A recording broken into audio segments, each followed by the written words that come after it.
Yeah, I think you're right. I think it is to go. What happened? I closed the window in my browser. Oh, okay.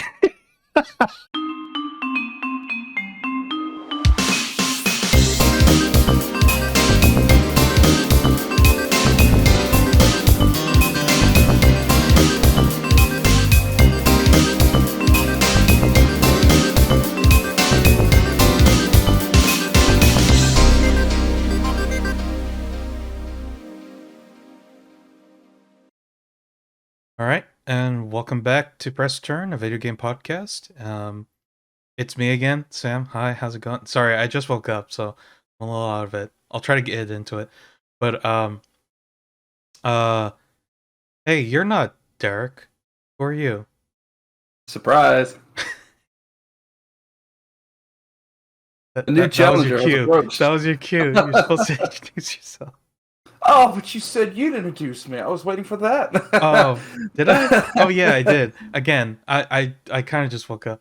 This is Johnathan Oh, Floyd. This is another member of the game Geeks Under Grace, uh, video game writing team. I'm the Uh, guy Derek can't stop talking about. Hey. yeah, man, he was going nuts over you. He was just like he was just going, man. If I wasn't married, And 200 miles away. yeah, what's Derek gonna do? He can't stop me. Anyway, Jonathan, why don't you introduce yourself? Okay. Good start. Well, hello, everyone. My name is Jonathan. I live in Kentucky. I am a gamer. I'm a Christian. I'm 31 years old as of a few days ago, actually. Oh, happy birthday. I Thanks. Um, I lead worship at my church. I work as a locksmith slash technician and dispatch for locksmiths and technicians.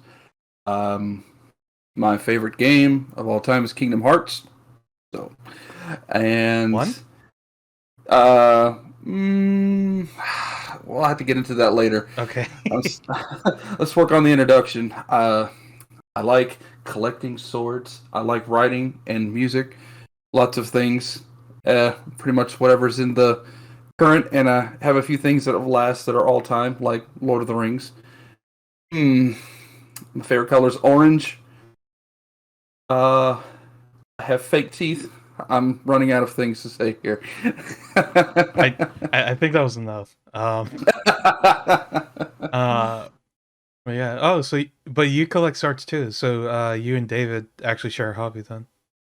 Yeah, off in the corner here, you can see Oh, the oh, Master oh Sword sorry. hidden. I probably should have mentioned I cropped both of our screens just so it fits nicely. So they can't Oh, actually see it. If you okay, want to bring that's it fine. over you and to show it off, you can. Well, all right then. Let's see what we got here.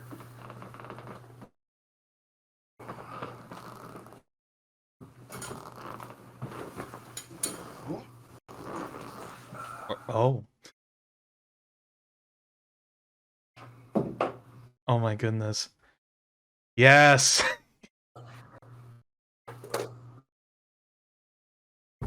Yes.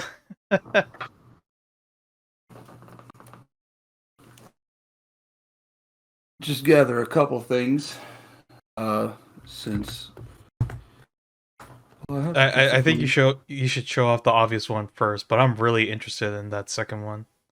oh, so yeah, here's the sword that you always see at every Comic Con you go to. That you're always like, do I get it? Do I get it this time? Maybe next time. Very heavy. Yeah, I the think the whatever it's called. Uh the mastered blade. That's what it's called. um the key saber Yeah, light I think that's it. light. Yeah, Yeah, yeah. it's some weapon that's really important. I think so. Something like that. I Yeah, think Zelda gets it when Zelda. like they Yeah, come of age. yeah, because the Yeah. games are all about him, right? Zelda. Uh. Oh yeah, yeah, Yeah, yeah. exactly. This joke is really dumb. I just love when he jumps and catches the axe and that little lizard falls into the fire. Anyway, uh, please show that other one because I'm really interested in that. the cane sword. Oh, I'm sorry. Yeah, and I'm trying to get it open, but I think my palms might be a little too sweaty, and it's so sad. Oh, here we go. Palm Yes. sweaty, mom spaghetti. Mom sweaty, mom spaghetti. So yeah, there he is, just hidden right there inside. This was my grandfather's. Passed it on when he passed on. Whoa, nice. He just, yeah, he didn't know much. He didn't know much about me, but I was that awkward book video game nerd kid. But he knew I liked swords, so hey, we had a connection. Nice. I have to ask: is that snake handle very practical? Oh, you mean can it hurt? Yes. It's all made of metal. In fact, the whole cane is made of metal too. So you can just use the cane. That's really cool. Yeah, it'd be a very comedic event in like a movie or something. You're just trying to get unscrewed, and you're just like whacking everybody while you're trying to get unscrewed. By the time you get it up, you're just like everybody's already down. Yeah. Yeah, I like out of most weapons, I think trick weapons are probably my most favorites, or rather hidden weapons, I suppose. Like, I love the knuckle duster. Ever since I saw one in real life, I just went, if I could legally carry one, I would, just to show off the fact that I had it. Yes, because it's a blade that's also a single shot derringer, and I'm like, yes, the ultimate coward's move. Yeah. That's not that thing from the Punisher movie, is it? Is it? I'm not sure. Are you talking about the new one? No, I mean like the Punisher movie from the early 2000s. Yeah. I mean, the thing about the knuckle duster is it's supposed to look like brass knuckles, which is already technically illegal to have. But it's also got a knife. But some versions of it also have a gun installed into it. Oh my gosh. So it's literally like... So it's literally like, if you just want to make sure your sneaky move puts the guy down. Don't go near my Pokemon cards again. That was my Charizard Hollow. But yeah. Anyway, so yeah. For those of you who don't know, Derek will be taking sabbatical to help with their new kid who was just born recently. Congratulations on him and his family. And I kind of quoted it down there. I meant to say congratulations to him and his family for the new addition. Congratulations. I'm trying to remember to speak normally. It's been a while. I apologize. Anyway, but yeah, so Johnathan will hopefully be taking over. Do you prefer Johnathan, or are you fine with John? John, J Flow, I'm good with whatever. J Flow. Would I be okay with that? I'm not even sure. I'll just I won't try. Give us some time. Yeah, but yeah, but since you're starting, why don't you just go ahead and share with us what you've been up to? Okay. I've been eyeball deep in Assassin's Creed Odyssey for 84 straight hours, and I haven't seen any other game. Nice. I'm trying to be... I started just trying to be the better guy and just play the games that I already have before I bought any more. So I did the thing, and it came with everything, all the DLC and such, and it's just, I couldn't put it down. It was really good. It has been really good. I'm seeing the light at the end of the tunnel, finishing up the DLC, so hopefully I can move on. Yeah, because I've got I just picked up the new Guardians game, and I'm hearing really good things about that. Eidos Montreal, I think, heard everything from Marvel Avengers, and uh, wait, did I say that studio right? Yeah, I did. Yeah, Cool. it's fine. Um, yeah. I'm going back through the screw tape letters in my reading time. Oh, really? Mm-hmm. And I heard the audio book recording by John Cleese, and I can't unhear it or use any other version. Oh my I just I, goodness. I just like that guy. Read by John Cleese? Sign Mm-hmm. me up. Oh, it's even better because it's free on YouTube, Oh, wow. Okay.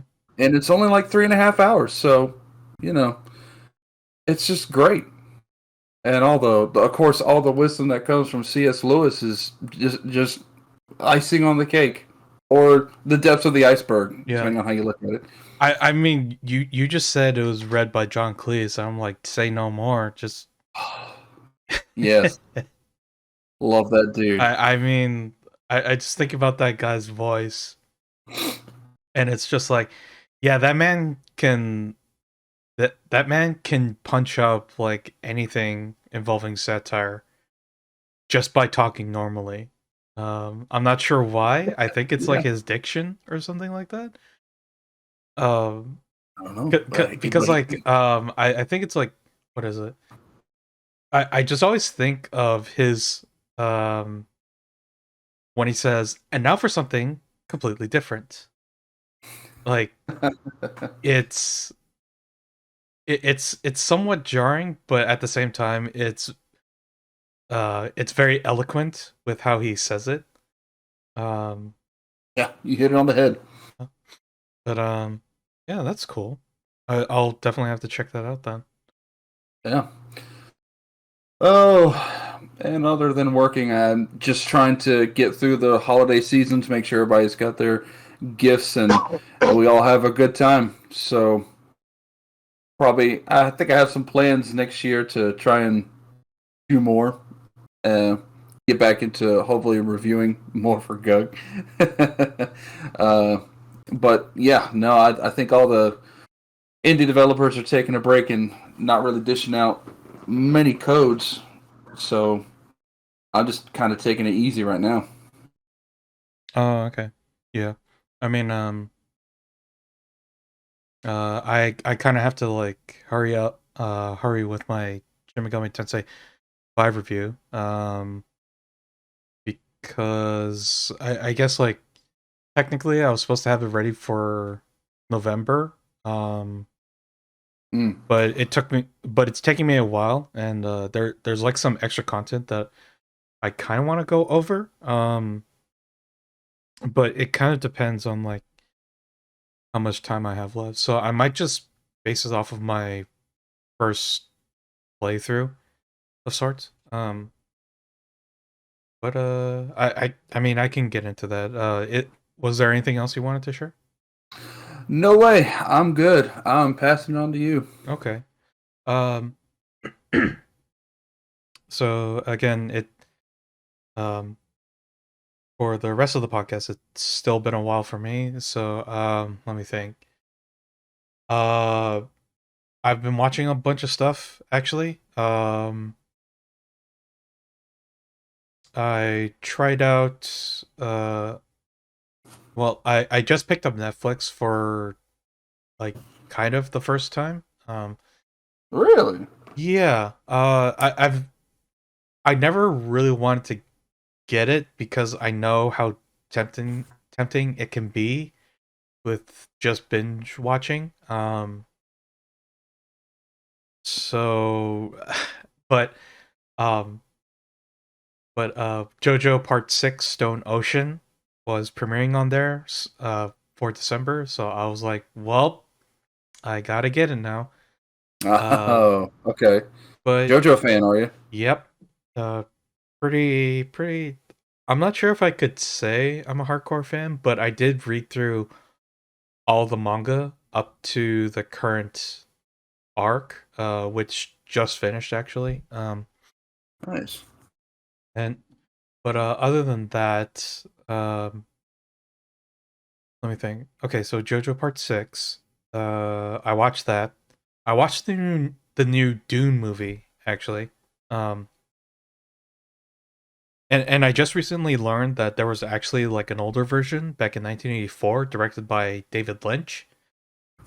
Oh. And seeing some screenshots of it, it really shows. Because because David Lynch really punches up the visually weird scenes in that old movie. Um, that being said, apparently the movie is not really great, but it is an interesting watch, if only just because it was like the only blockbuster type movie that an auteur directed, like someone like David Lynch, in Mhm. quite some time. So I'm like somewhat interested in checking it out. I'm not entirely sure if I want to though, because it doesn't look very enticing in most ways. Hmm. To put it lightly, I saw some very graphically horrifying imagery. Um, not like aesthetically, but just the implication of it was pretty bad already. So Oh, okay. I don't So, know. But I'm not talking about the old movie. I'm talking about the new movie. New movie was great. Um, you definitely get a sense of the scale of the story itself because the uh very for whatever reason it's this is actually titled Dune Part One.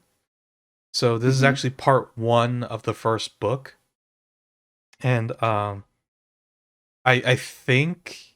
I think there might be a part two. I'm not entirely sure if there will be or not, but I do know that the director went on record saying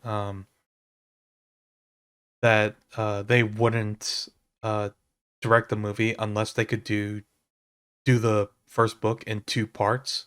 Um, so we'll see. Uh, there's definitely like a grandiose scale to everything, like in terms of the cinematography, um, the actors that are in the movie, like pretty much. There's a lot of big names tied to this movie already. I mean, Oscar Isaac plays a pretty significant role in the entire movie. I guess technically he's like a supporting actor, but he has a pretty big presence for a good portion of the movie. Hmm. Um, and then there was the younger actor who plays the son, who's the main character of the movie. I'm not sure if he's been in anything else, but his performance was really good. Like, uh, kind of kind of gave me the impression of Adam Driver. Like, you watch the movie and it does kind of feel like they take some details from the Star Wars series, and uh, like the main character, I think his name was Paul. Um, he reminded me a lot of Adam Driver's character in the new Star Wars trilogy. Just Um, like kind Remind me of, again who Adam Driver was. he played Kylo Ren Oh, in the new trilogy. oh, Um, okay. but yeah, like costume design, hairstyle, and everything. Sort of like how Gotcha. the character emotes and everything. Um, Oh, and okay. and and I just realized that's when you know that the actor did a great performance because I didn't refer to the actor first. I referred to the character.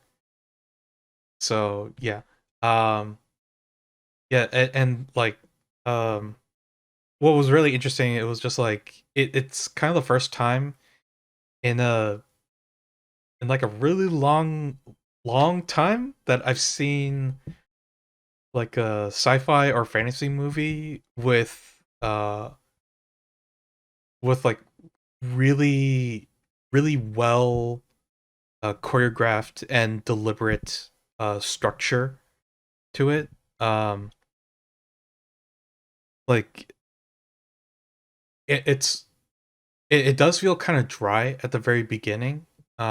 It does kind of Yeah, feel like that for the whole thing. I mean, it is called Dune, so haha. and But it's okay. I'm glad you got yeah. Uh, that. uh, but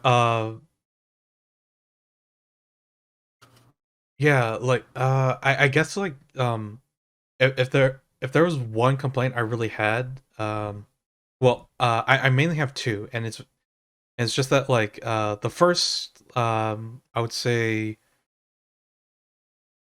uh 20 minutes is kind of slow, but it's mainly because they're doing a lot of exposition and they're trying to like set everything up. Like I think Dune itself, there's like 6 books in total, if I remember correctly. Something I'm like not that. sure.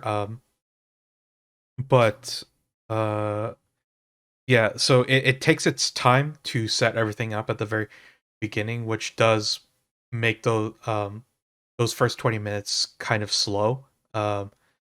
But then like everything else after that is like very intriguing. It's very compelling.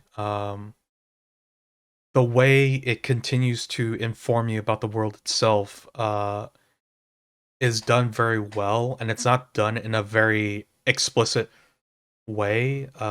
Aside from a few things, but they make sense in the context of the move of what's happening in the movie at that time. Hmm, Like for okay. example, there's like one part where it's talking about um, it's talking about this new planet that that is apparently all desert, and it's like, well, what's so important about this desert if it's practically uninhabitable? Um, and um, and Paul is like having a school lesson on his own, and the computer that's like teaching the lesson tells him like, yeah, so this desert planet is actually like filled with spice, which is like this mineral that's not exactly spice. I'm not entirely sure what it's supposed to be. I think it's a drug or Right. something. In any case, it's basically like a highly valuable resource. Even though I still don't really understand what exactly it's supposed to do. um, Gotta wait for part two for that one. yeah, probably. But yeah, very interesting. A lot of the ships are very cool. There's like this super dreadnought that they always cut back to in space, and it's just like a giant tunnel, basically. It Ooh. like if it didn't look like a ship, I would just think it's like a giant space worm or something like that. Um, Right. there are these like really interesting dragonfly looking ships that they use to traverse the planet. And it's really cool because like it's probably my most favorite vehicle that they show off in the movie. Um, where like it looks like a helicopter but with no blades, but then the blades are actually like they fold into the tail, and then before takeoff they like move out and extend, and then it becomes like uh a pair two pairs of wings that then like oscillate or not oscillate, they flap alternately between each other. Huh. um and I do remember like that's probably the one thing I did actually know about Dune was that it had like very interesting ship architecture. Specifically the Dragonfly ships. I think for a lot of people who are vaguely familiar with Dune would probably know about those the most. Um, but yeah, just to wrap it up, movie is very good, very interesting.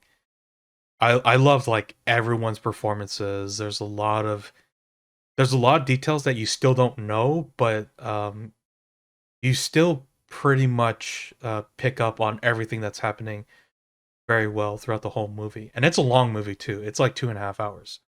Um, Oh wow. but I think like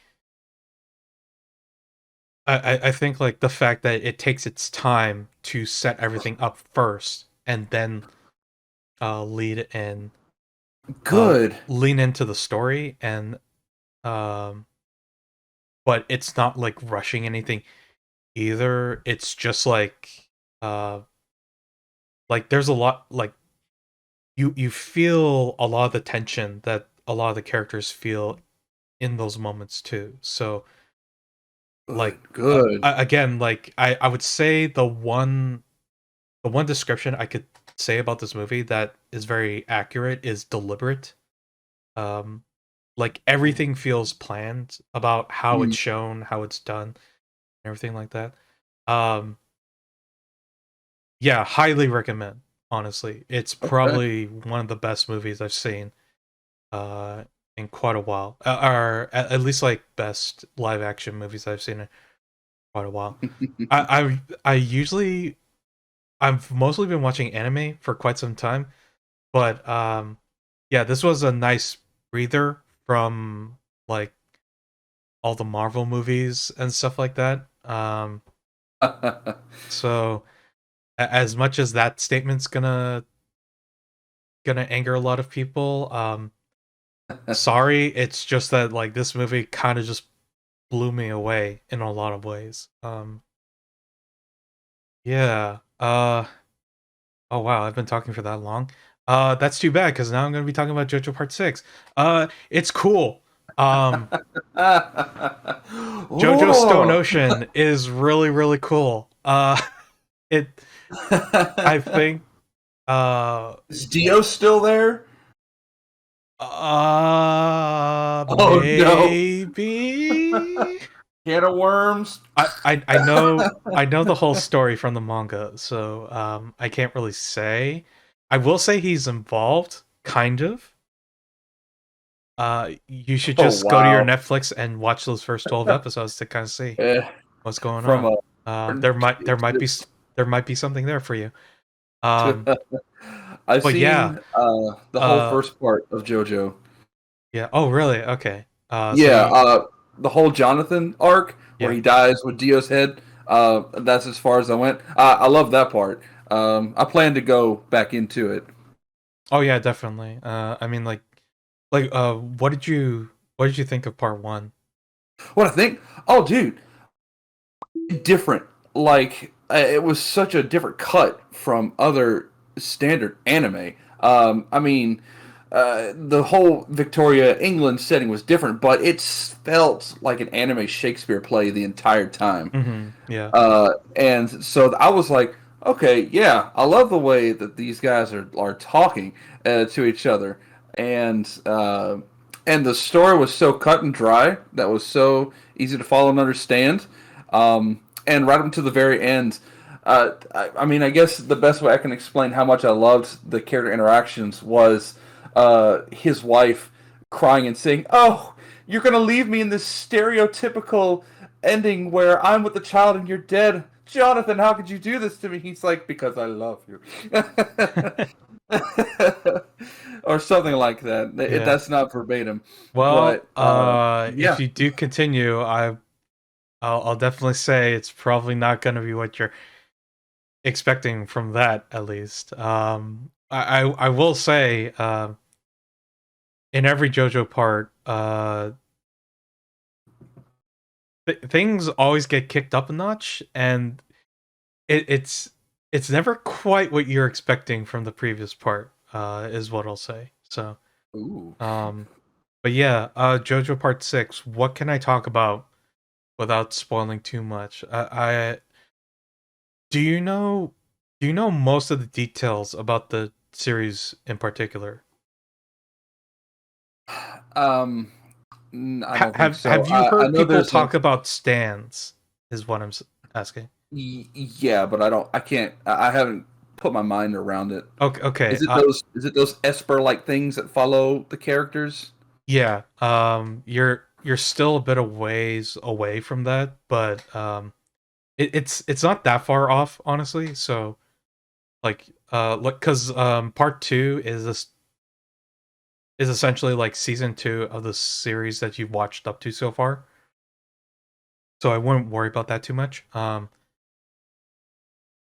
yeah, JoJo Part 6, Stone Ocean. Uh big crimes, all girls, crime girls.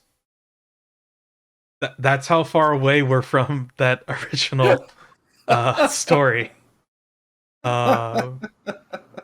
Yeah, Jolene is a big crime girl. Maybe, I don't know. Who knows? Okay, I see now what you're saying. They've completely like Yeah, reversed it. it's very different. Yeah, like I will say, if you've been wanting like a really sick action anime that's just all girl power, uh, I think this is the anime for you. Um, Oh, interesting. because yeah, like everything's about girl power. Uh, in this one, I mean, like there are three main major characters who are all female. The OP is sung by a girl band. The ending song is uh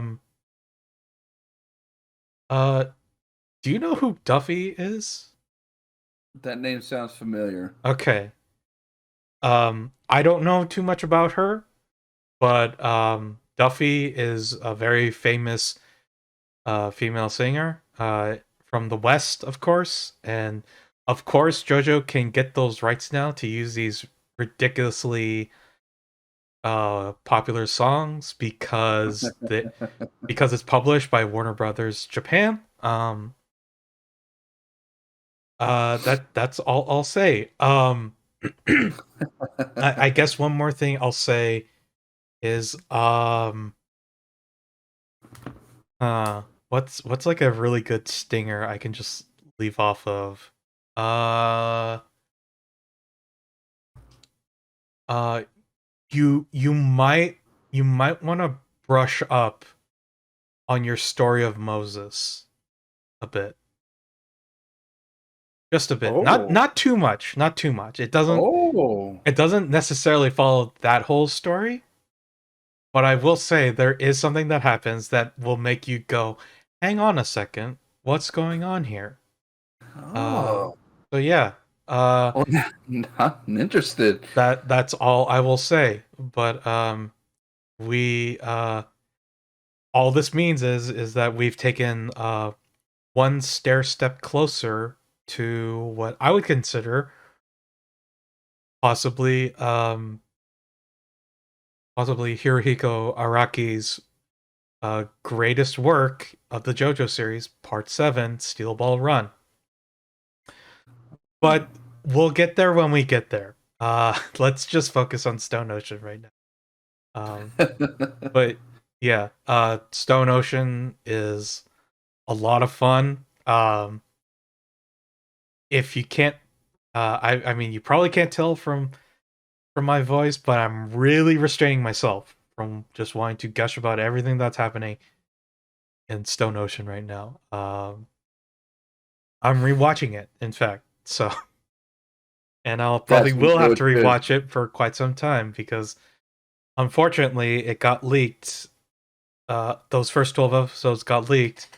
So Netflix just said, "All right, we were going to do weekly releases, but I guess we're just going to show all of them. So everyone come back in possibly a couple of months, maybe." Uh, which just frustrates me because I'm just like, well, now I have nothing to look forward to. That's not true. But I got Netflix for this. Now what? yeah, time to cancel, I guess. Uh but anyway, yeah, so that's about it. I have I did finish Shin Megami Tensei 5 now. I I went for one out of potentially four endings. Okay. So okay. But before I continue, Jonathan, do you have any questions for me about what Shin Megami Tensei is? I've had Um, people might have gotten like a bit of an idea from my talk with Derek, but this is your chance to now understand. I feel like I'm stepping into something. Am I? I mean, kind of. It is a series that's as old as Final Fantasy, to be fair. So, Okay. Uh, I know it's darker than the Persona series, and you can shake your head no or nod in approval if I'm getting stuff right. uh, Uh, uh, in some ways, yes. In other ways, there are things that are similar to each other. I think some of the monsters like go back and forth in the series between Yeah. them. So, okay. So, originally, the Persona series when it started on the PlayStation 1, it didn't actually feature like the ability um to like um switch between demons. So okay, so uh so for Shin Megami Tensei, the original series, the two main things are you can negotiate with demons to recruit them into your party, or Oh, okay. or Like Persona 5. yeah, or get money, items, that kind of stuff. Yeah. And if you recruit them into your party, then the second thing you can do is you can fuse them into stronger demons. That's Okay. that's mainly the gist of it. Excuse me. But the other main concept that that somewhat separates Persona from the Shin Megami Tensei series in particular is are its dungeons, but that's kind of like a separate topic that doesn't play too much. Uh, it's hard to really explain without talking about I guess like game design concepts, which even I'm not really aware of. So Wow. the best way to describe it is like uh Shin Megami Tensei tries its best to make you feel oppressed, in terms of the story as well as its gameplay, which does make sense because most of the SMT games usually take place in a post-apocalyptic world, um, or in some cases like a current apocalypse world. Um, Mhm. so uh, what else was I gonna say? Uh, for Shin Megami Tensei 5 in particular, so you're familiar with the Persona series. I take it you've played Persona 5? I played 5. I played Royal. We have 4. We're gonna play that sometime. Okay. As soon as we're ready to jump into another 100-hour anime RPG. Yeah. Okay, So yeah. so that's the other thing too, is that Shin Megami or the SMT games are um actually like surprisingly shorter. That was one detail Oh. I forgot to mention. Yeah. Well, I mean I say shorter, but like my first playthrough clocked in at about 60 hours. Okay. So not 100-hour playthroughs, but That's still a chunk that's of your like time. 40. That's Yeah. still a week. Yeah. But to be fair, I that time is a little askewed because I picked up DLC that helps with leveling and some other things like getting more money um or the ability to unlock more stuff in the game. Mhm. So this is somewhat mitigated, and Atlas has taken great strides to kind of smooth over uh, the gameplay, like the gameplay flow for people who may not be up for the standard difficulty of SMT games. Like like starting with SMT4, they've always had an easy, normal, and hard mode. Um, Mhm. but now with I think starting with maybe was it Persona 4 Golden? I can't remember if it was in that one, but I know since like Persona 5, um, they've started introducing like a fourth easier difficulty mode. I guess like easiest just to cover the bases for every game. Um, Story mode difficulty. yeah, basically. But they don't say story mode. It's usually just Right. like okay. So for example, in the HD remaster of SMT Nocturne, the story mode difficulty is called merciful mode. Uh, and in SMT5, the story mode is called safety mode. So, So they're trying to make you feel bad. I mean, it's trying to make you feel safe. It's just like don't worry. You can still play the game. If you're not up to it, it's fine.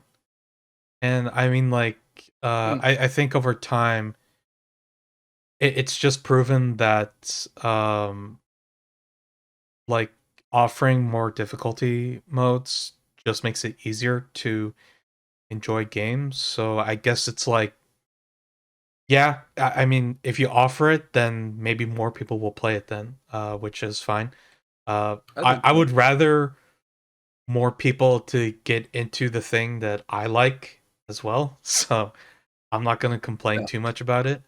Um, I will say though, is if like, uh, once you get up to like the standard difficulty, it's very different because like you kind of have to treat every battle almost like not like not every battle is going to be you're going to die moment, but every battle is going to be something's going to happen that's out of your control and you're just going to have to learn how to deal with it. Is like the best way to describe it. It's not a Mario Party thing, it's more just like a uh stuff happens sometimes and that's life.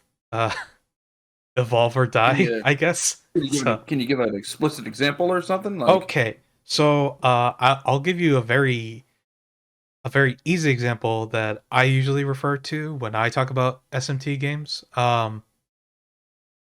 So in my second playthrough of SMT Nocturne on the PS2, um I'm in like the second to last dungeon of the game and I'm just going around just like I know the game fairly well. So I'm just going around doing like a getting like in a little bit of grinding just so I can do more fusions. And then I come across this I run into a battle of a group of like four Rangdas, which Rangda herself is a deity from Hindu mythology. Um Hmm. and then like and I've kind of like lulled out a bit because I'm grinding. So I'm just like, Right, right. okay, You're in the just like vibe. hit them all, get it done, like get that experience, get that money, and like I'm almost there. Like let's get going. What I Right. failed to remember was, and I can't believe I forgot this because this is a common enemy in this dungeon. But Rangda in that game reflects physical attacks, and the way I built my character is he hits hard. I So I used an can see where area this is So I use an area of effect physical attack, and all four of them reflected back at me, and I died immediately. And I think I lost like No. I think I lost like 45 minutes of progress because I didn't even save Oh. after some story moments either. So I'm Oh. just sitting there going like, okay, that's my lump. I have to take that. I'm gonna take this L and grow. Yeah. Oh. I will learn from this. Uh if like So that's like basically a telltale thing where it's just like in the corner. Sam will remember this. Sam will remember Yes. this. And I remember that hard. So I've pretty much made it I've pretty much made it a cardinal rule that I will save once in a while. Not even after like once story happens. No, just do it. If it's been a while, if it's been like 20 minutes, even if it's been like a short cutscene, just go back to a save point and save. just do it. Just to be Right. safe. Because you never know. That's the attitude I carried in the Omega Ruins of Final Fantasy X. Hmm. You feel comfortable when you know that like the lizards come, you're good, and then like the monsters who are literal living tombstones, you're like, gotta be careful. Uh, but then you fight the Master Tonberry, who counterattacks with a attack that is equal to the damage of however many that player killed in the entire game, and you're like, Right. oh, oh no. Yeah. Yeah, not quite like that, but like that's what I mean. It's just like there are some mistakes you can make, but there are certain mistakes you should never make. And it in my case, it was never underestimate your enemy. So, uh so yeah. But I mean like yeah, it really sucked that that happened, and it's kind of a thing where it's like, well, if I could save every time, then I wouldn't have had to worry about that. But at the same time, it's also like I enjoy that part of it because it tests my mettle, and it also tests my willingness to uh my willingness to persevere because sometimes you have to think on your feet, and especially um in SMT games, like there are certain random encounters that you'll come across where uh where previously you'll be thinking, "Oh, I'm doing pretty good. Like I feel pretty strong now." And then you head into a new area, and then all of a sudden it's like, "Okay, I'm kind of sweating a bit." Okay, so now I have to like kick myself back into that mode where I'm thinking like, "Okay, new area, new enemies. What do I do now?" Like you have to think about like not just your own characters skills, abilities, what they're weak to, but also your team, um like what they're weak to and stuff like that, who's playing what roles. So like sometimes it can kind of be like, okay, maybe I can have like two damage dealers, uh one buffer or debuffer, and then one healer. Um, and then sometimes it's just like, okay, no, you know what? Like, even if I lose extra turns, I'm just gonna focus on powering myself up, and then my entire team supports me. So then I can just sweep every battle then, stuff like that. So it's a lot of like there's a lot of engagement in gameplay where you're always thinking about like, okay, if I run into this setup of enemies, then I have to make sure that I have like at least one healer for sure, because I'm probably going to be eating damage every turn no matter what. Um or like, okay, I can I can probably take these guys out in one attack. But just to be sure, maybe I'll buff my attack with one of my demons. Um, just for that extra little damage, just to make sure, because I can't really handle their attacks right now. It's stuff like that. It's like it's either like learning how to smooth out or even like mitigate your process in the game. But I mean, like eventually at some point, uh, it does get to a point where things do smooth out a little bit. So you're not always engaged in that um, because bosses start to become much more dangerous characters. Like right now, I'm finishing up like whatever side quests I can do in my first playthrough, and there's a super boss, and he he pretty much has like maxed out stats and overmaxed strength and magic. And unfortunately, he also resists everything. So I have to fight an enemy who not only has stronger than capped strength, but also will receive less damage than normal. So now I'm just like, okay, I need like a new game plan, like a completely new game plan for this Yeah. guy. And You need like a long suffering plan. yeah, basically. Yeah, and I haven't even hit up the main DLC, which is the Fiend DLC. But uh yeah, I mean like um it's hard to say if I could say SMT5 improves entirely on the formula. I mean like it's like as far as gameplay goes, it's mostly the same compared to previous titles. But I will say in terms of the presentation, in terms of the story, like writing and everything, it's it's like an overall improvement. Which is pretty surprising to me because I consider SMT4 to be like a large improvement in that area as well.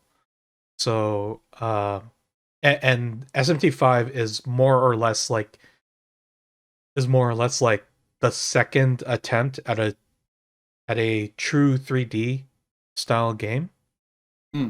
Um, if mainly because like SMT4 was 3D, but didn't really offer much in terms of like in terms of like engaging with 3D other than like you just navigate between areas and that's pretty much it. Gotcha. Excuse me. Um yeah, before I played SMT5, I was going to say my game of the year was Monster Hunter Rise. I think I have to give it to SMT5 now though. Like Okay. that's how Yeah, strongly I feel about that game. So, I understand. I can feel yeah. it. Yeah. Yeah, I mean, I basically went as long over everything else that we've talked about so far. So, um, but anything else? Anything else? Okay. I'll just go over this quickly. I did pick up Gunfire Reborn, um, which is a roguelike from an independent Chinese team, I think. And it kind of shows because some of the translations is a little it's a little janky. There's not too much you have to Oof. deal with, but other than that, it's mostly fine. Haven't really come across any outstanding translation errors or anything like that. I really like the game. I just wish the control was a little bit a little bit more refined. I'm not entirely sure how to describe it. There's something about um there's something about shooting that it doesn't feel quite as snappy as I was hoping it would be. Okay. Get you.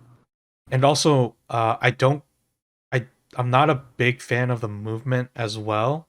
Uh I feel like I'm really slow, and sometimes there are shots I just have to take because don't really have I don't really have like enough knowledge about about the enemies that I fight, along with my slow movement and everything.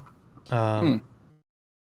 And that's pretty much it. I would say the game is decent, but if we were able to tweak some of these things that I had problems with, I think I would be generally just okay with it then. But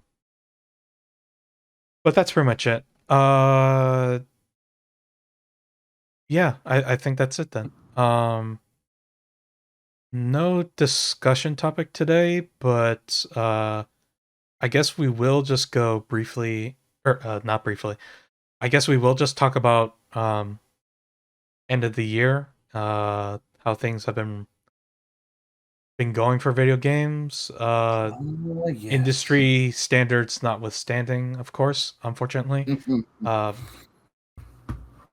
but other than that, just um, Geeks Under Grace will be doing uh, our yearly awards for games that we consider uh, performed well in whatever category they're in. But of course, we must also talk about Geoff Keighley's annual tax write-off show. Maybe is it? Could it be? I don't know. Anyway, let's talk about the Game Awards and That'll be a see. reason he's still doing it. Yeah.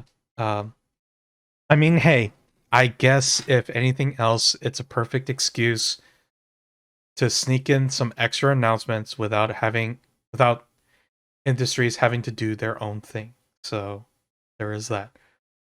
It's, But I suppose and we can why talk wouldn't about they? it a bit. It's not like they actually want to do their own thing, every single one of them. Well, I mean, there technically was an E3, but it was kind of all over the place. So Yes. E3s look like this year devolved into here's the people who aren't doing their own thing. mhm. But yeah. I don't know where we want to go. I mean, I've basically given my game of the year out of all the games that I've played this year, but Jonathan, what about you? Well, I'm not even sure if you've played other games, but I feel like I have a pretty good idea already. Well, let's see. I did play Psychonauts 2. I played Okay. It Takes Two. I didn't play Metroid Dread or Resident Evil. I'm a scaredy cat when it comes to scary stuff. But it's not like, I don't know anything about it. And I'm just reading off the nominees for Game of the Year. And I haven't tried Deathloop yet either. I was afraid to try Deathloop because the trailer and the announcement for it made it seem like it was going to be such a more grand stakes to pull off kills than it actually seemed to be, from what I heard.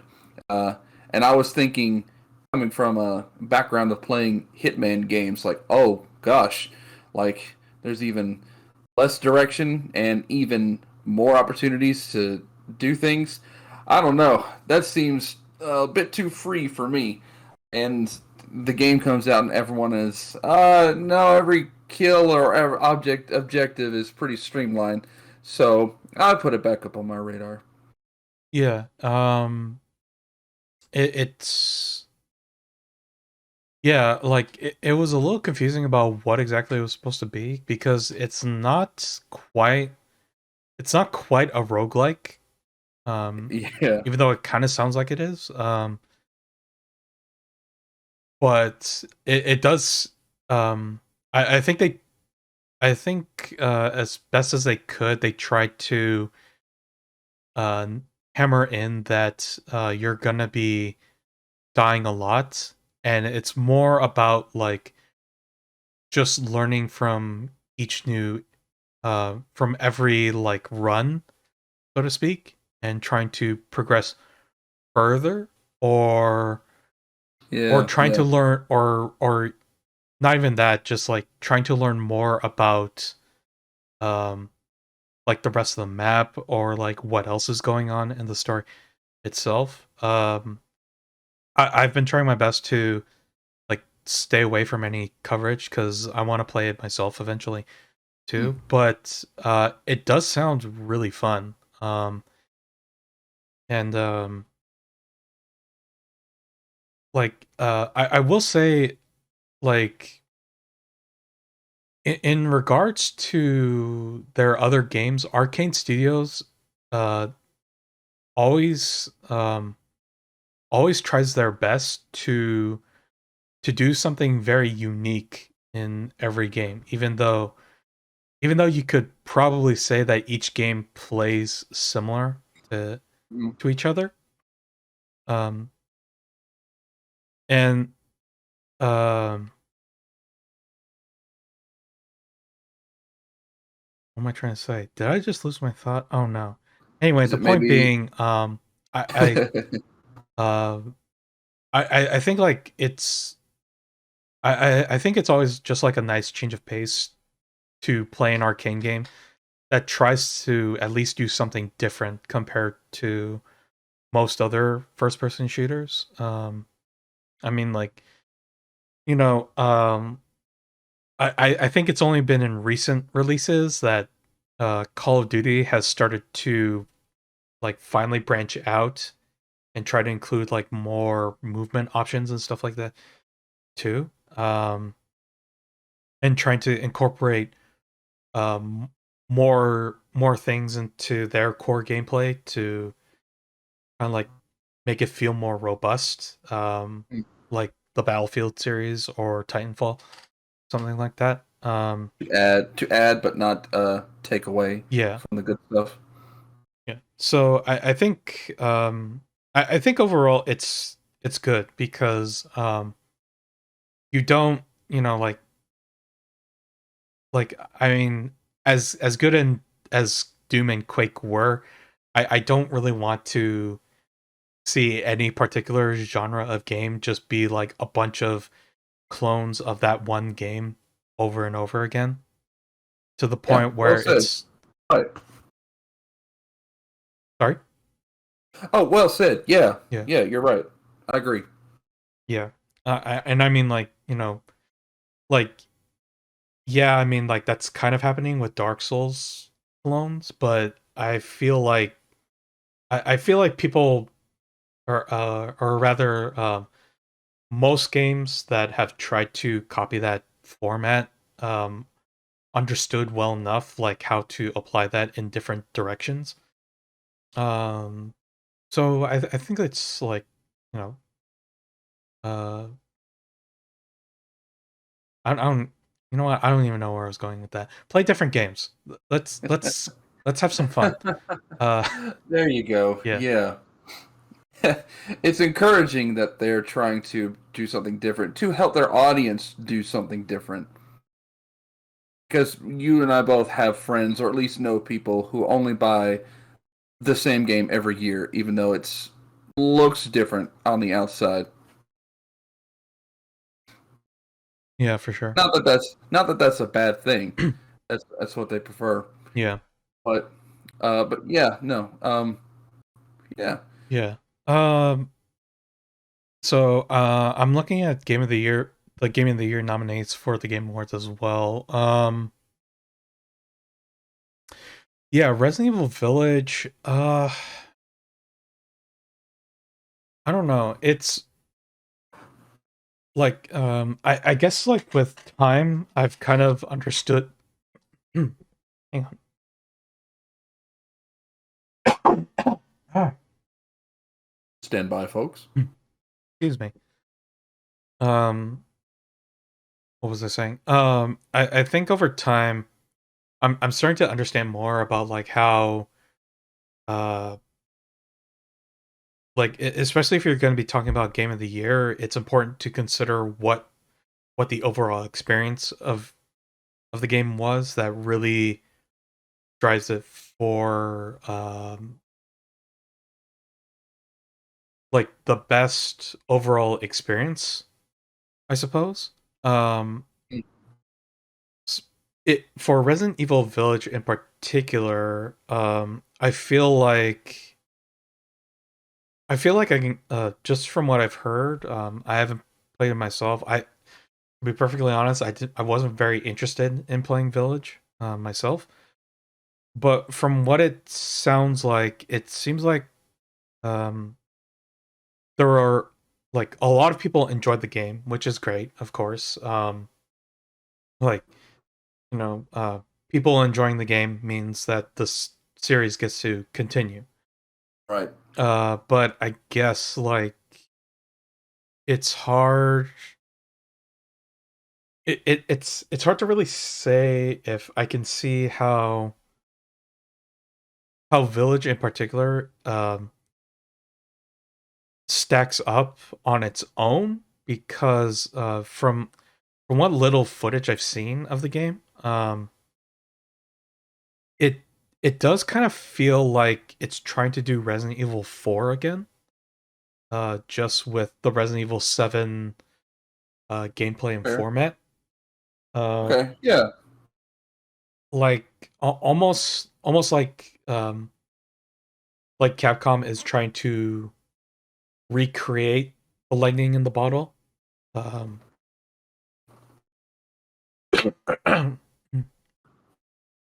sorry, hang on. Jeez, something's It's stuck in my throat. so.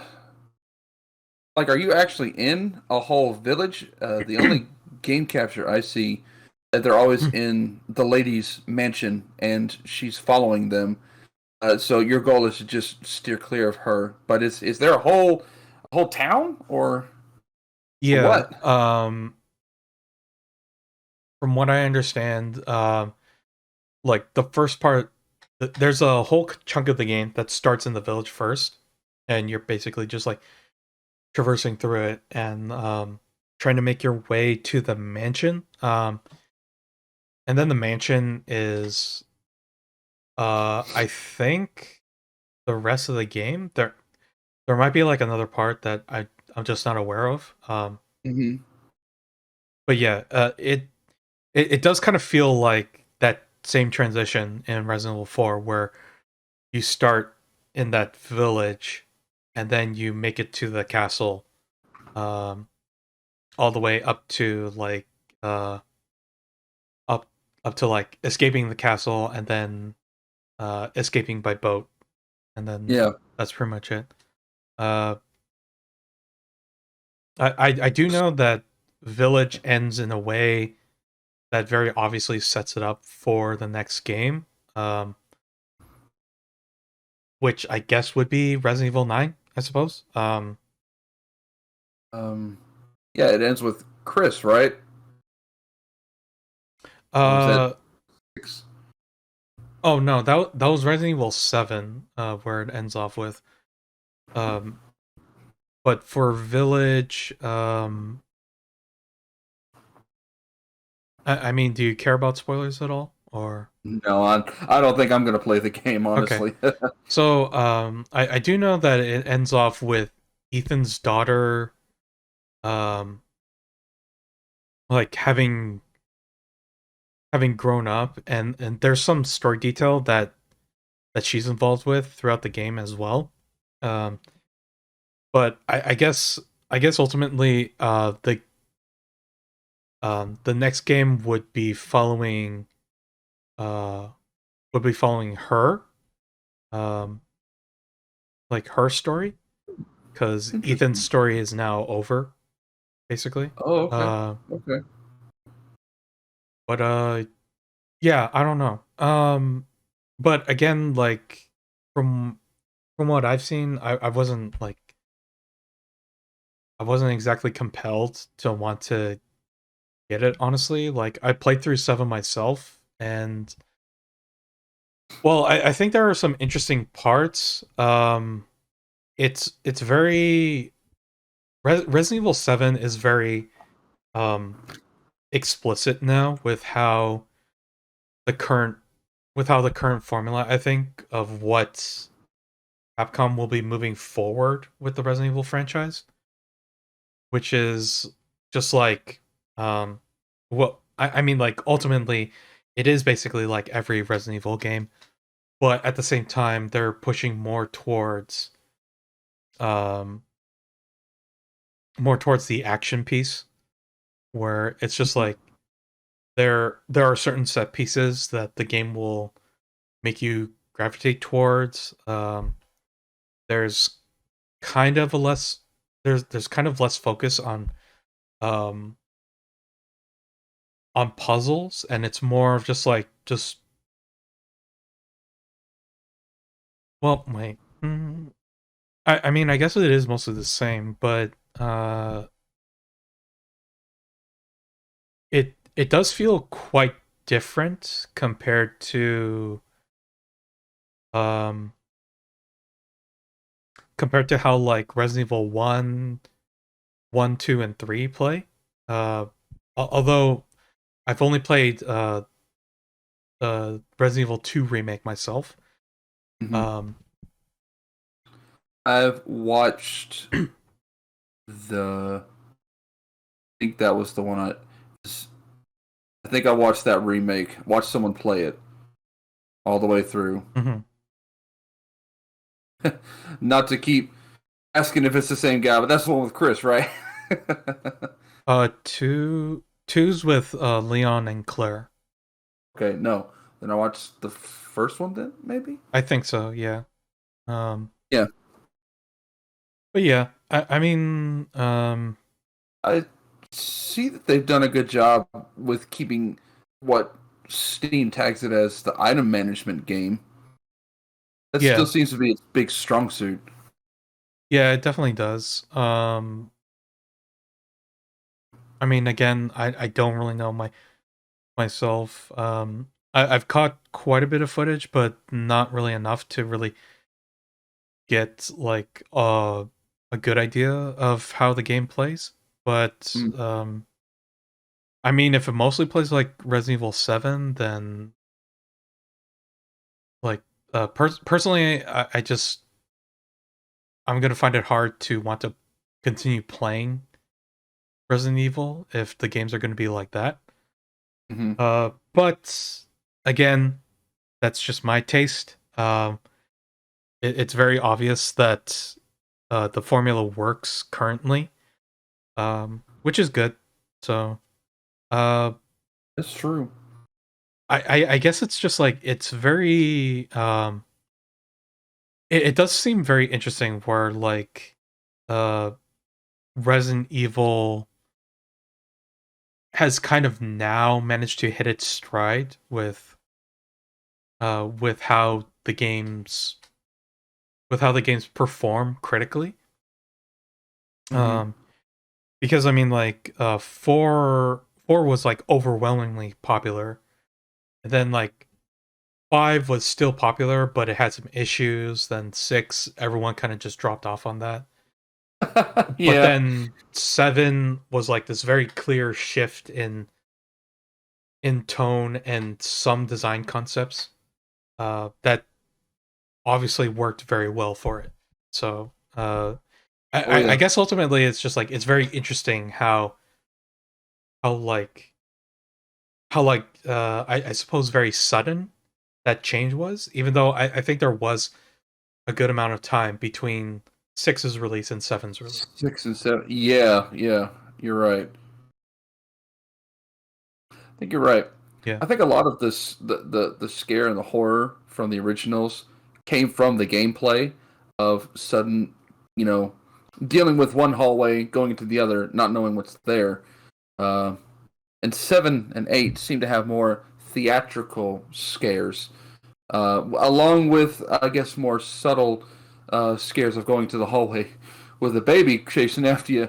Um, Yeah. uh, but yeah, no, they've definitely been able to use the next gen software to their advantage for sure. I think everyone's happy that they went away with those tank controls and that locked camera position that they had, Yeah, and and the definitely. escort mission from 4. Oh yeah. Yeah, I've heard people do not like that escort mission. Just stay away from that.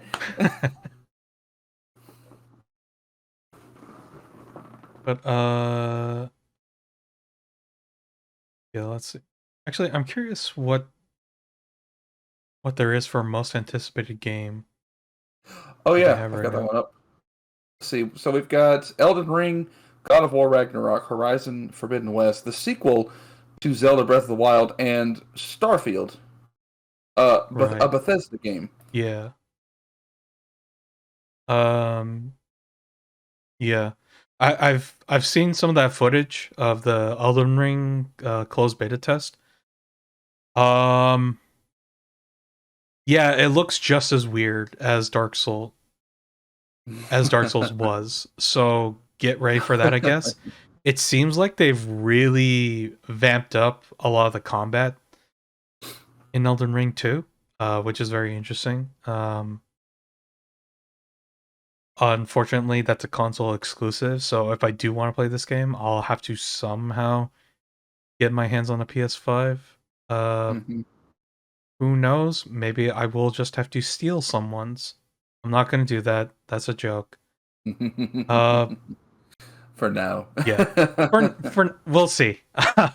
But Just don't go looking for your PS5 if it goes missing. yeah, You know where it's at. yeah. Um, but yeah, Elden Ring I'm definitely excited about. As well as the Breath of the Wild sequel too. Um, Yeah. although honestly, like when Horizon Zero Dawn, the PC port launched, I saw some footage of that game and I never had before, and I'm kind of surprised how not only amazing it looks, but also how interesting it looks too. Um, like it's not what I actually expected. Um, Mhm. so honestly, I'm now kind of interested actually in the Horizon games. So I might have to play through those Zero Dawn at least as soon as I can. Yeah. Uh I like the contrast of moving away from the red dunes and the snow-capped mountains to lush green, what looks like maybe the broken London Bridge, and beaches and going right, underwater. right. The Oh, aesthetics I was alone thinking have me that's the excited. Golden Gate Bridge. That could be it too. Yeah. Did I say London Bridge? Yeah. Oh gosh, I'm sorry. Oh, did you mean Golden? Yeah. Oh, okay. uh, I, Great. yeah. Yeah, as you get to know me, I make mistakes like that very frequently. It's okay, me too. Um I'm well anyway, I'm hyped for God of War Ragnarok. yeah, for sure. I will say like new God of War definitely improved a lot of things from the original trilogy. Um, although I think it's more like uh, it it definitely improved. Like new God of War definitely shows like a shift in design. I would say um, compared to what the original design choices were for the original trilogy, and I Okay. think they took full advantage of everything that was there. I like ultimately I think it's just like there's some issues with how they play around with the story, like Kratos's background and everything. Hmm. But other than that,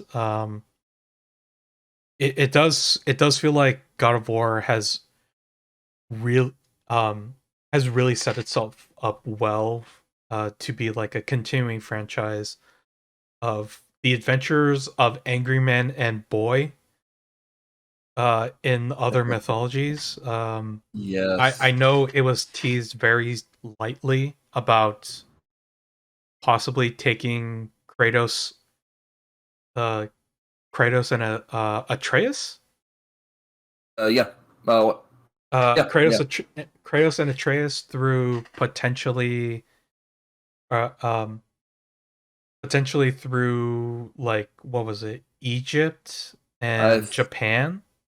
I think the urn, the little slight nod, yeah, was toward Egyptian lore. Yeah, like Egyptian lore and Japanese Japanese lore would lore. be so sick. Yeah, which I mean, hey, uh, after the success of Sekiro and Ghost of Tsushima, uh, Japan is in now. Uh, Yeah. the Yeah. big, the big, the big world is Japan right now. So we're Mm-hmm. probably going to be seeing a bit more of that for maybe a couple of years or so. I'm Uh, all right with that. I I just wish Korea could get some love, you know, just saying, but or at least China, you know, like switch it up a bit, like a little bit. Uh, but yeah, Ragnarok does seem very interesting just because I guess it's essentially like part two of where that game left off. Oh, So have you that's not played it? um I watched like a lot of footage and the majority of a playthrough of it. Um and I did Okay. see the stinger at the end. So I do know it's going to be a part two.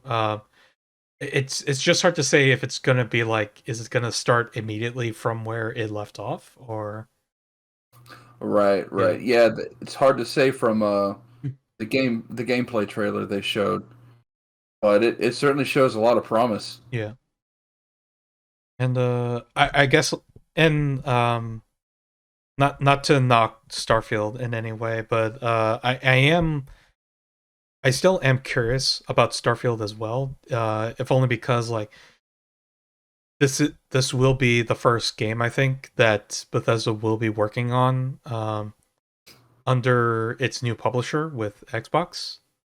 Mm. So so we'll see if what I Todd Howard. I almost said Todd Coward. That's how bad it was. Um, we will see if what Todd Howard said about publishing about publisher and executives being an issue with a lot of their development being true, and see if they deliver. I mean, obviously, uh, even under those circumstances, Bethesda has released like two of the most well received games of this current generation, uh, being Hmm. Skyrim and Fallout 3. Um, Uh-huh. like even if people may not necessarily be talking about them anymore, their influence has shown uh, Big ever since time. then. So Big time. yeah, so we'll have to see how that goes. I I have to wonder if this is like a straight response to what was it, Outer Worlds by Obsidian. Outer Worlds, Outer Wilds, Outer Fell. Which one? I think it's Outer Worlds.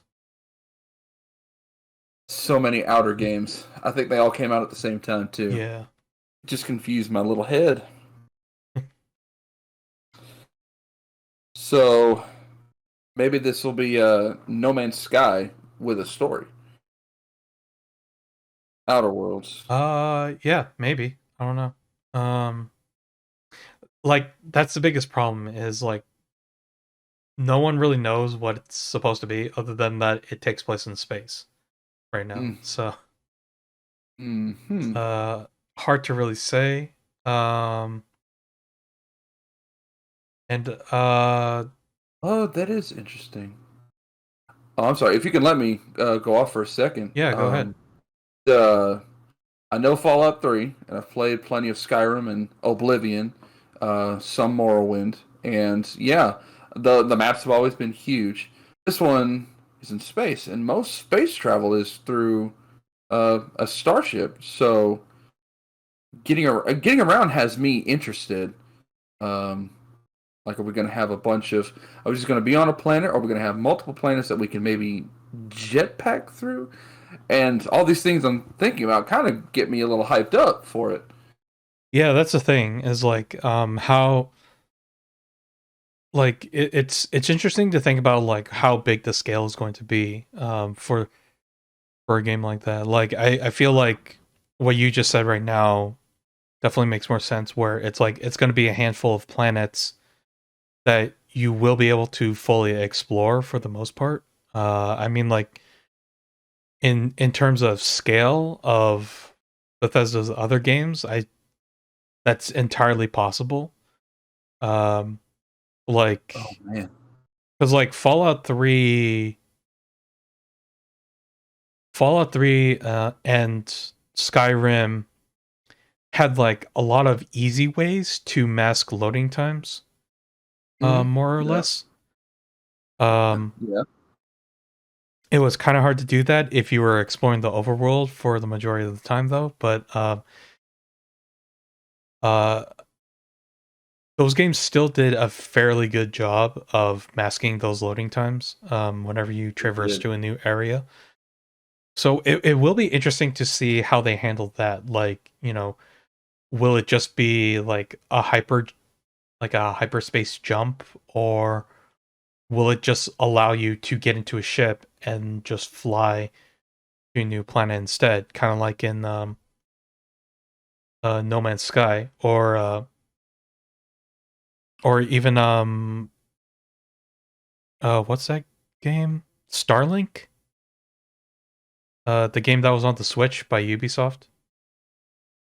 Oh. It had a collaboration with Star Fox. Does anyone remember that game? Oh yeah. The collaboration of Star Fox. I Yeah. remember now because I remember the toys. I was working in GameStop when those were fresh and then quickly gone. Oh yeah, definitely. Just realized now that that's the second time that Ubisoft has got to work with Nintendo. That's interesting. Hmm. Yeah, Starlink, you got it. That's the name of it.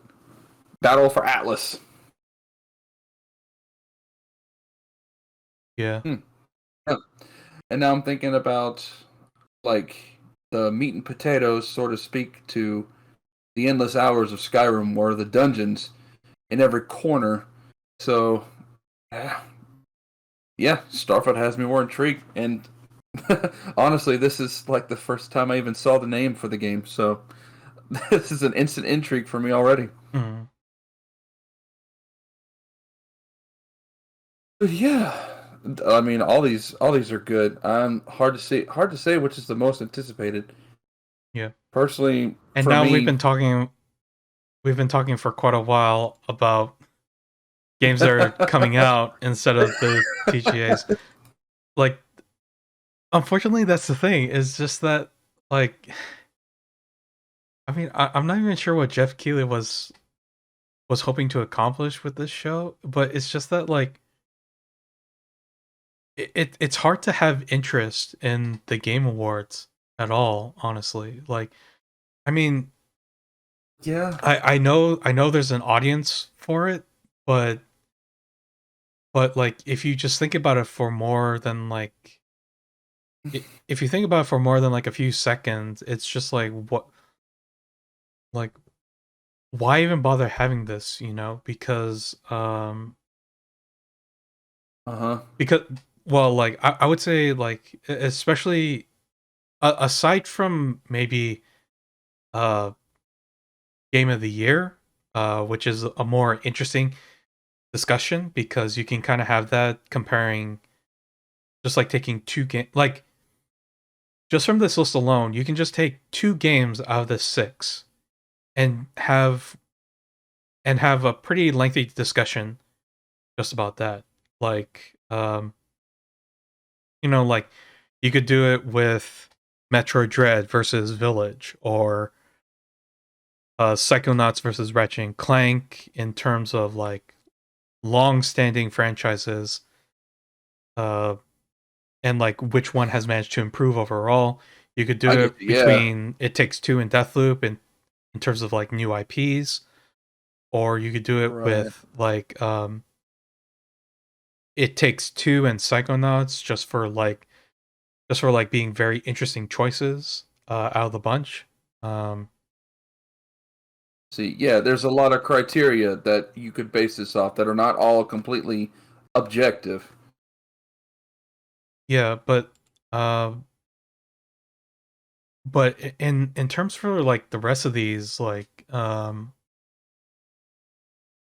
it's very hard to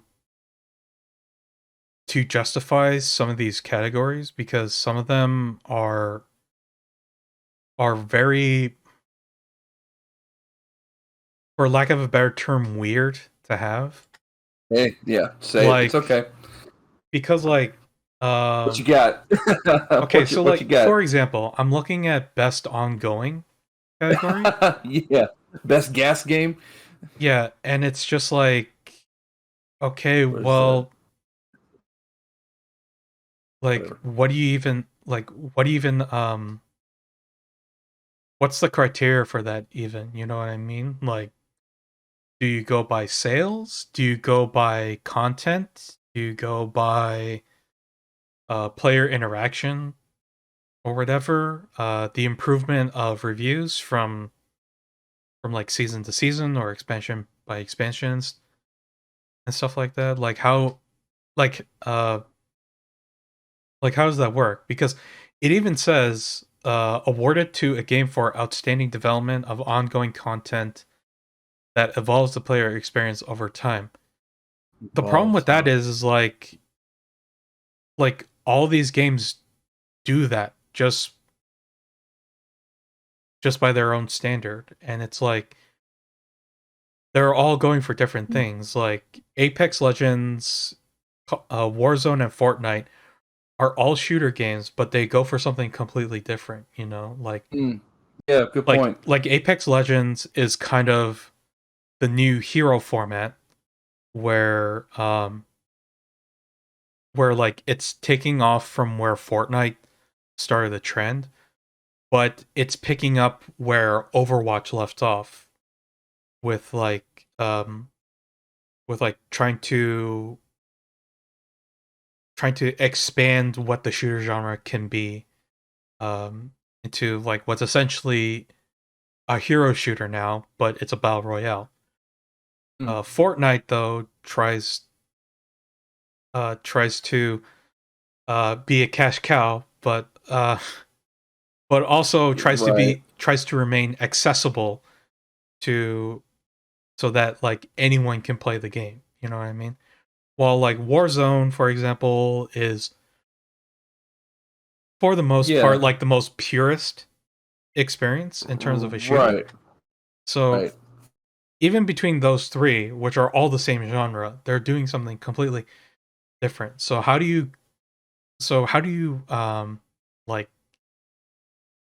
you quantify the amount of development that goes on that as it says evolves the player experience over time? Like what does that Right. what does that Right. mean exactly? Like Right. Are you trying to make the player a better person, or are you trying to evolve the player experience? Okay, so yeah, are you trying to quantify like them turning from an okay player to a better player, or just how many more hours they sink into it? Yeah, it's a good question. yeah, because I mean like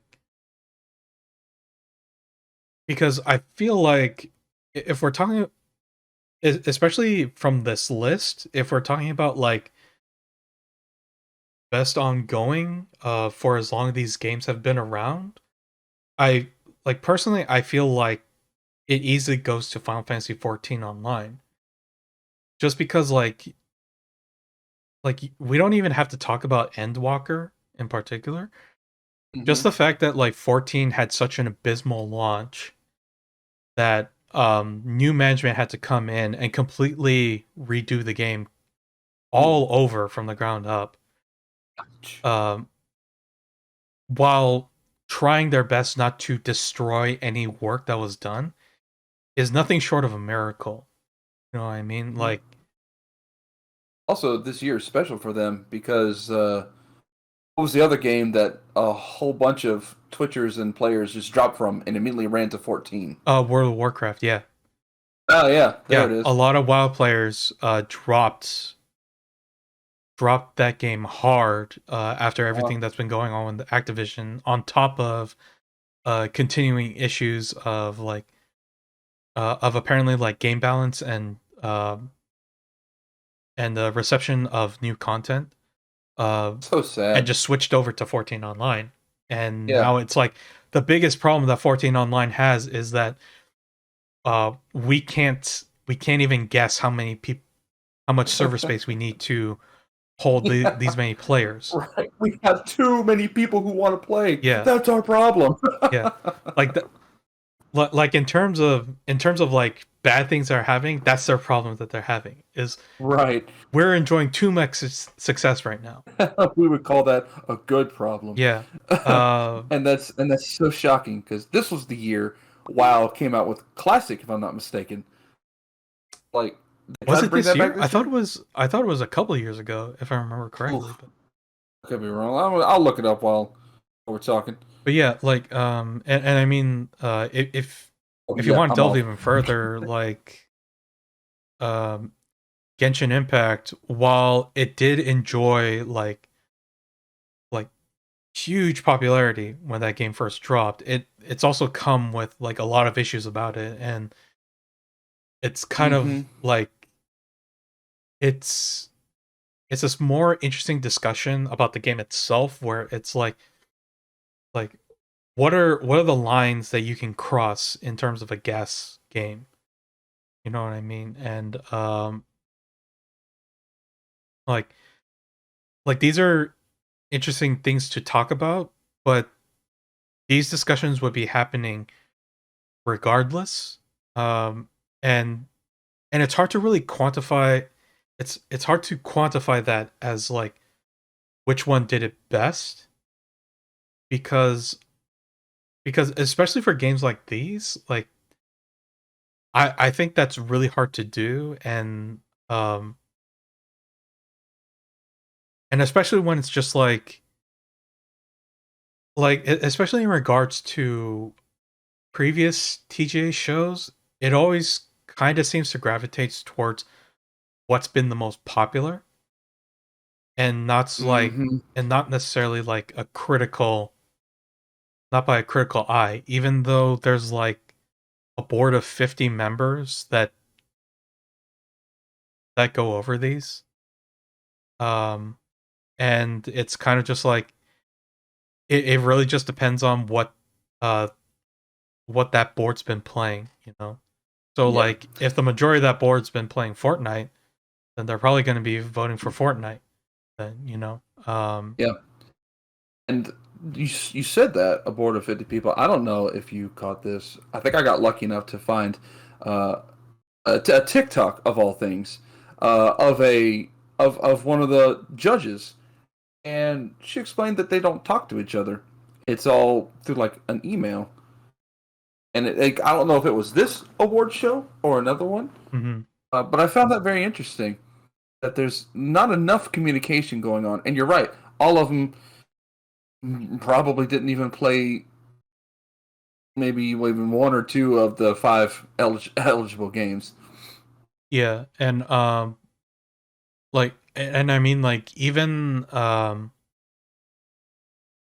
like even for other award shows like the Oscars, you know, like are I'm not sure if it was like a big controversy, but I know it was like there was some controversy a couple of years or I think it was last year or the year before when Parasite won best movie of the year or best film of the year because like in usually the Oscars primarily focuses on Western Western produced films.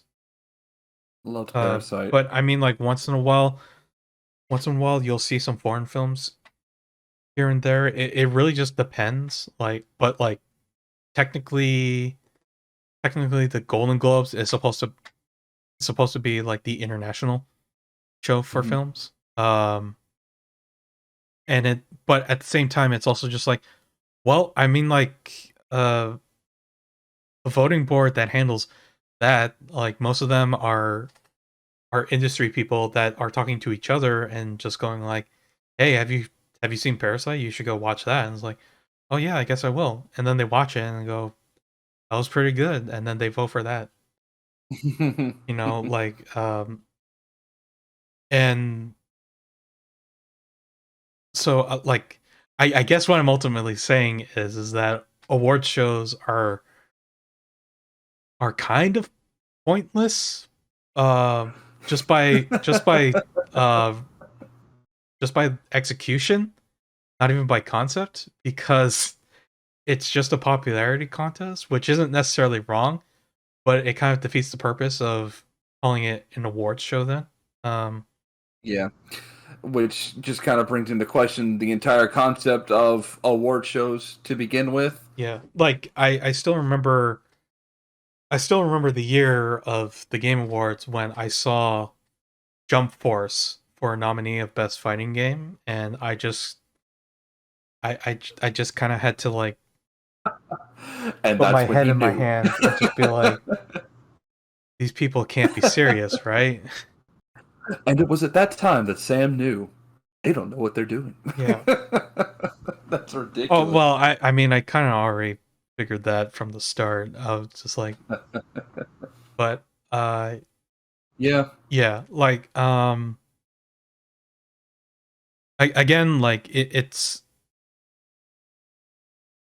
I think it's interesting to have these discussions about like what game of this year was able to like stand out from the crowd, like what experience it was able to accomplish and stuff like that. What was the most receptive for most people, but it's also just like for me personally, it's always hard to justify an award show like this when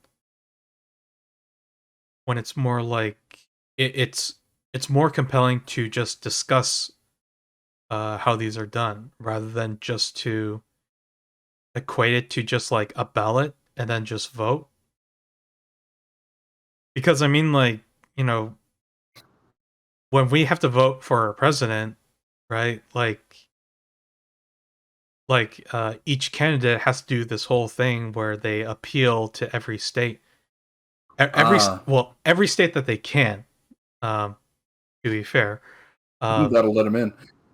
yeah, and talk about like what policies they'll want to reinforce, what they want to focus on, and stuff like that, and not wanting to get too into the political system. I know it's very flawed. It's an issue, but at least there's a discussion there, right? Hmm. You know, like Yeah. it's still a You popularity actually, contest, but it's also because they're still trying to appeal to you in some way and like uh and by the very nature of media itself and just how big this world is, it's really hard to just give awards out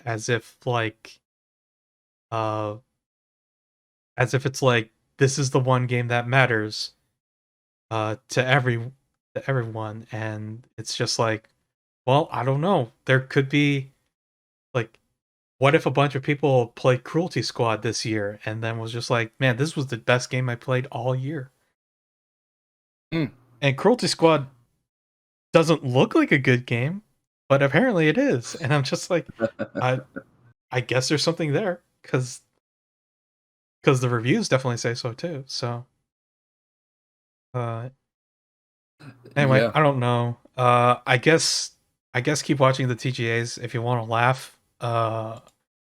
And for whatever Just don't take them and seriously. and, and think of it this way: at least people are getting paid to work on it. Uh, Yeah.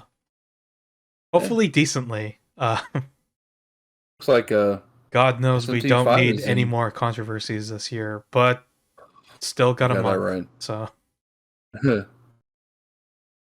Did not many role playing games come out this year? it was mostly like Japanese games that came out, honestly. Yeah. And Yeah. Well, yeah. yeah, and I mean, like, if you're asking about like Western games, not really. As broad as the term role playing goes is the thing. So True. because I mean, I don't know, like technically Baldur's Gate 3 could be on here, but that game isn't officially out. It's still in early Yeah. access. So Yeah. Technically, Atelier Ryza 2 could have been on here. Just remember that came out in January. oh yeah, that's right. Yeah. I'm looking up a list. I'm cheating. Um. That's fine. Um. Oh yeah, Persona 5 Strikers. But I guess we're all a little tired of Persona 5. Just need a break. Yeah. Uh I just in the back of my head though, I know that like there's like an indie RPG, maybe has to be, but indie RPG. I can't remember, honestly. I don't know. Uh hmm. yeah, certainly at least could have bumped at least Monster Hunter Rise out of the list. Oh, Disgaea 6. I know that's not indie, but yeah, that one also happened this year. Man, Oh, that must but have really been bad. I think that actually came out uh did it come out last year? I feel like it did. Oh no. I you're right. I think it was in January or February that came out, right? I'm looking at it says June of 2000, That was which June? I think it was right. Oh my goodness. Okay, never mind. Yeah.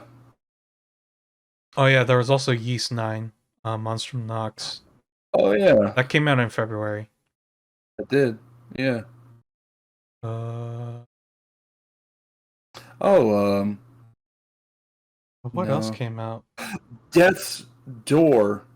That has to be the one that was in the back of my head. Oh, and the Pixel remasters for Final Fantasy. Yeah, here we go. Oh yeah. Well, I mean, Those? I guess those don't really count. That's the problem for them. I guess not. Yeah. It'd be too easy to be fair, huh? But no. Um, yeah, yeah. I mean, like, at least as far as like releases goes, this year was pretty good, honestly. There were a lot of amazing games that came out this Yeah. year. To I guess sort of circle back things around. I will give my Game of the Year award finally to Yes. Psychonauts 2. Okay. I've always been a big fan of Double Fine Studios, Brutal Legend, Grim Fandango, and of course the first Psychonauts. That suddenly just became a humongous gem, not for just its great gameplay and the voice acting, but just the way that they took the cerebral mind and quantified it into great playable levels. Astounding. Hmm. And I don't know how much you know of the story of two's development. Obviously, we know it lasted forever, and Yeah. anything that's known to last forever in development, hell, is doomed to not be so great. But Psychonauts 2 was just amazing. Uh, and I really think it's great that Microsoft was able to let them have more time and help them finish developing it, so they could add those boss battles back in that they previously had cut out. Uh, but I mean, man, it tackled some great like uh, like mental illnesses, and it didn't make the illness the punchline of the joke because it still had humor all around it. Mm-hmm. Yeah, the humor just came from like the experience we all share with them and dealing with them together. And of course, just I don't know, uh, gameplay, graphics, all of it fantastic.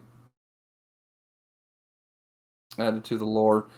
Added to the lore of the whole Rasputin family, brought his family in. Did you play Psychonauts 2? Not 2, but I did play 1. Oh, I see your dog there. Yeah. Peeking out of the corner. Her name is Korra, after the Avatar. Oh. Come on up. Yeah, she's better than the show. Can she earth, air, water, and fire bend too? She's a pretty good earthbender. I think she's learning air. She's afraid of fire. And actually, she hates water too. Oh, okay. Good girl.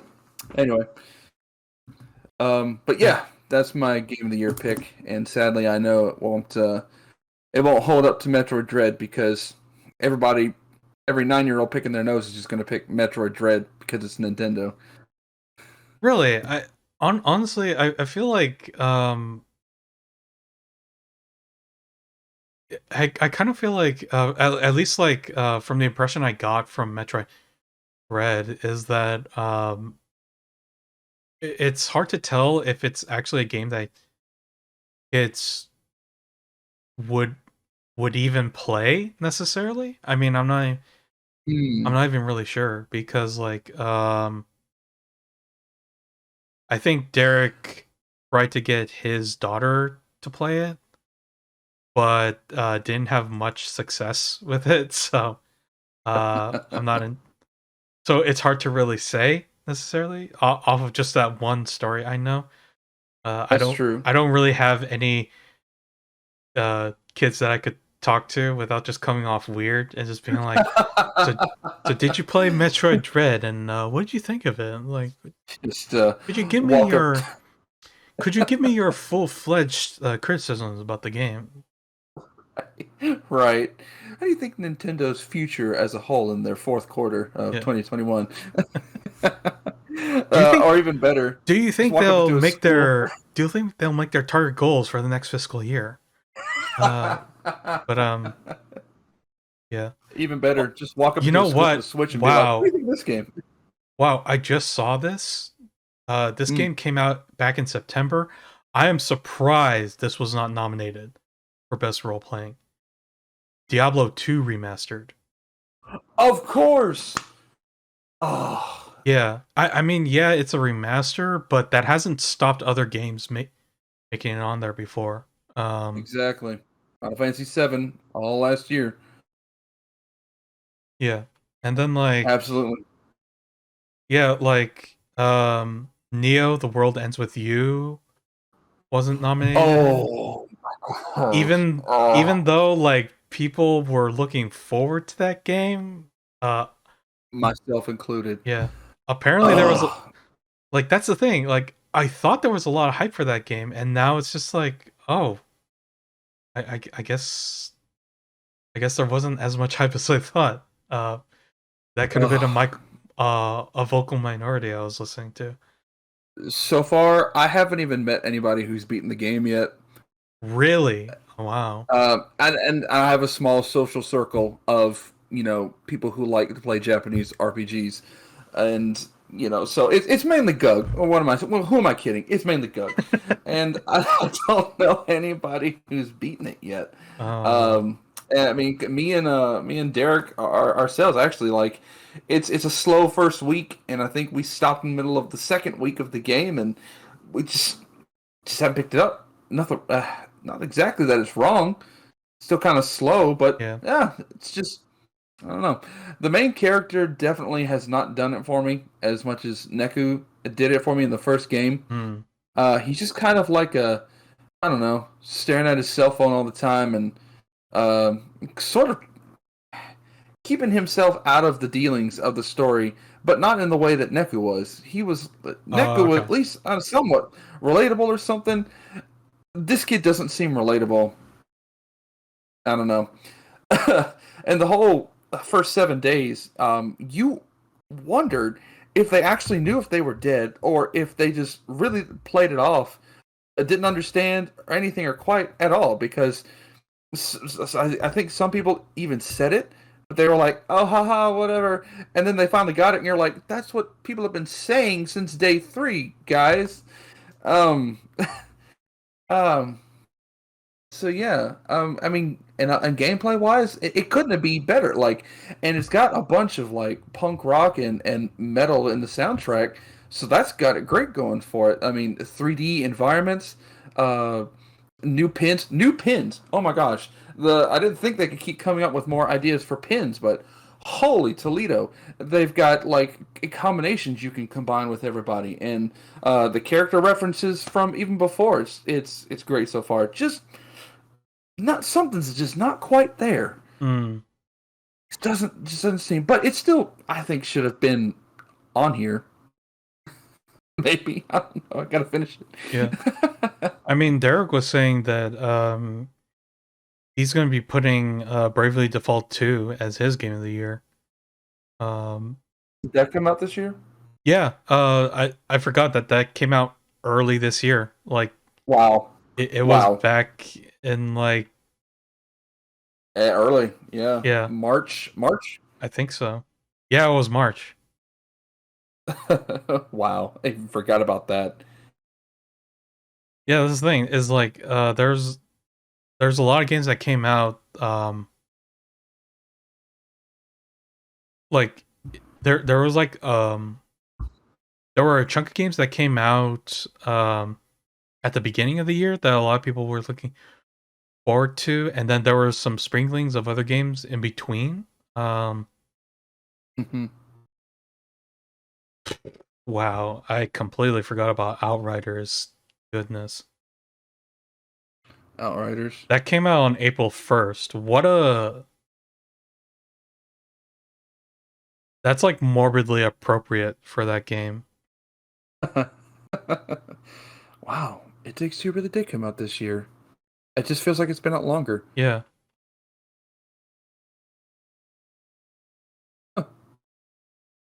Yeah, it's crazy. Anyway, Oh my gosh, yeah. Just why are all these games being glossed over? And to be fair, I guess I understand in part in order to have a fair game awards show, if you even wanted to do it, you would have to buy or at least watch every single game, and there's at least a new one coming out every week. for Kingdom Hearts? Wait. Huh? Wait, what'd she say? Why did I Sorry. say Kingdom? No, no. No, I think I heard you wrong then cuz I kind of just zoned out for a second. Okay, okay. I said I think I to be. misheard you. I apologize. Sorry. It's okay. Let me try this again. Let's see here. In order to have a great game award show, in my Oh, opinion, okay, okay. you would have to know every game that came out that year. And in my other personal opinion, you'd have to have it the year after, so you get the December nominees too. Yes, you're absolutely right. I am very sorry. I was not paying attention to what you said.